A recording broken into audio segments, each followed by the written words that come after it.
सबसे पहली चीज क्या देखना है, prove that √3 is an irrational number. आपको अगर ये बताना है तो √3 को क्या मान लेना है, रेशनल। पहला स्टेप रेशनल मान लो, और जब रेशनल मान लोगे तो रेशनल की कुछ शर्तें होती हैं, कुछ क्राइटेरिया होते हैं, उन शर्तों को लिखो। P by Q, Q non zero, P और Q दोनों कैसे होने चाहिए, को प्राइम होने चाहिए। इसको करने के बाद अगला स्टेप स्क्वायरिंग बोथ साइड कर दो, और जैसे ही स्क्वायरिंग बोथ साइड करोगे वैसे ही आपको ये मिल जाएगा P² अपॉन Q²। इसका मतलब है कि हम लोग लिख सकते हैं P² by 3 Q² equal to, हमेशा जो सोचने और समझने की चीजें हैं, मतलब जहां आप जब 3 पाओ इस 3 से डिविजिबल बनाओ, जो भी बन सके। ABC बाने होते अगर तो भी हो जाता। अब ये 3 किसको डिवाइड करेगा, यहां देखिए 3 गया Q² के प्लेस पर, Q² आया 3 के प्लेस पर, 3 गया डिनोमिनेटर में, और जहां डिनोमिनेटर था वो कहां चला आया, इक्वलिटी में। इसका मतलब है कि ये प्रूफ ये मिल गया कि P² बाई 3, P² बाई 3 हमको बता रहा है कि P² इज डिविजिबल बाई 3, और हमने ये लिख दिया क्योंकि हम ये जानते हैं कि किसी का स्क्वायर किसी नंबर से अगर डिवाइड है तो वो भी उससे डिवाइड हो जाएगा।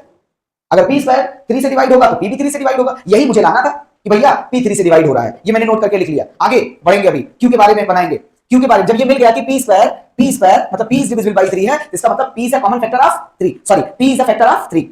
P का एक्सप्रेशन में 3 का फैक्टर आना चाहिए। हमने फिर से कंसीडरेशन बना लिया कि हम मान लेते हैं अगर कि P 3 से डिवाइड है तो P बाई 3 एक नंबर होगा, that is equal to M। P by 3 P 3 से डिवाइड है तो P बाई 3 एक नंबर आएगा, वो नंबर को मान लेते हैं M। जैसे आपने ये कहा था कि अगर 6 3 से डिवाइड है तो एक नंबर आ जाता है 2, ऐसे ही अगर P 3 से डिवाइड होगा कोई नंबर तो आएगा ही, और वो नंबर हम क्या मान ले रहे हैं, M। और तब यहां से हम P को किसके बराबर लिख सकते हैं, P इज 3 इंटू M। बताइए ये बात क्लियर हुई सबकी कि मतलब हम कंसीडरेशन क्यों कर रहे हैं P is equal to 3M, क्योंकि हमको स्टेटमेंट में मिला हुआ है कि P इज डिवाइडेड बाई 3। और जब मैंने इसको बनाया कि P is equal to 3M होगा तो हम P is equal to 3M को फिर से अगेन इक्वेशन नंबर 1 उठाते हैं और उस इक्वेशन नंबर 1 में P का प्लेस फुल कर देते हैं। P के प्लेस पर 3M होल स्क्वायर कर दिया, सॉल्व किया तो Q² is equal to 9M² upon 3 आ गया, और इसको देखा तो Q² is equal to 3M upon 1 आ गया। मतलब हम Q² बाई 3 कर ले, और जब Q² बाई 3 कर लिया तो मैंने देखा कि अगर Q² बाई 3 एक नंबर आ रहा है इसका मतलब Q² इज डिविजिबल बाई 3, और जब Q² 3 से डिविजिबल है तो Q भी 3 से डिविजिबल होगा। ये बात सबके समझ में आई। अब ये दोनों चीजें मैंने नोट कर ली कि यहाँ P 3 से डिवाइड हो रहा है और यहाँ Q 3 से डिवाइड हो रहा है, और हम लोगों ने माना कि P एंड Q आर को प्राइम।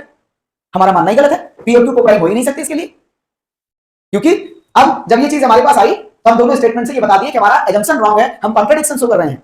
और जब कॉन्ट्रडिक्शन शो हो गया तो इसका मतलब √3 एक रेशनल नंबर है, एक रेशनल नंबर नहीं है। अगर एक रेशनल नंबर नहीं है तो कौन सा नंबर है, एक इरेशनल नंबर है। कॉन्ट्रडिक्शन मेथड से ये प्रूफ होता है √3 इज इरेशनल नंबर। ये बात समझ में आई सबको, ठीक है। इतनी चीजें हैं इसमें।